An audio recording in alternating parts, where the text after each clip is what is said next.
Okay, so for today's video nga pala guys, kung gusto nyo nga palang i-offer yung aking Coco Choice na mega, huge mega nga pala yan guys. And meron tayong Giant Bean, Red Fox, Phoenix, Golden Goose, Headless Horseman, at madami pang iba. So papakita ko nga pala sa inyo yung mega Coco Choice ko. Ano guys, paldo na ba ako dito? So ito nga pala siya, huge mega. So yun nga pala yung ating Coco Choice. So, may nakita akong red kitsune. Ayan yung pangarap ko. Sino guys merong sa inyo na itong red kitsune? Ang masasabi ko na lang sa inyo ay sana all nakakaingit kayo. So, ito nga. So, punta muna tayo sa seed shop.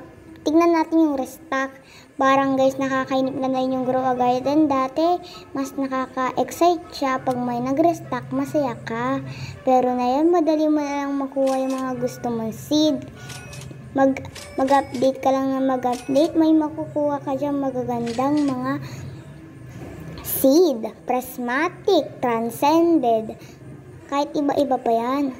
Dati, billion tsaka trillion. Maganda na yan. Ngayon, nasa SP, SX, QI, QA.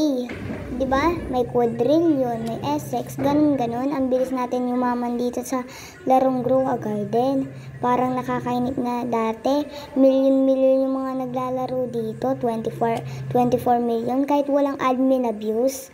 Diba? Natatandaan nyo pa ba yun guys? And papakita ko nga para sa inyo yung kitsune ko na Aurora. So ito nga pala yung Aurora, bagong mutation nga pala to sa pet mutation. Buti nga nakakuha ko ng Aurora mutation. Magdasal lang kayo ng magdasal sa pet mutation, may makukuha kayo dyan magaganda. Dati wala man pet mutation, so ito yung Aurora na mutation, 3% mo nga lang pala siyang pwede makuha.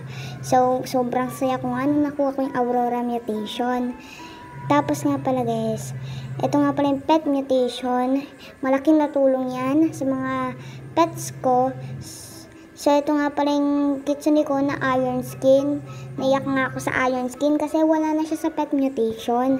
So ito nga pala yung ating Iron Skin na kitsune. So yun lang, maraming salamat, bye bye.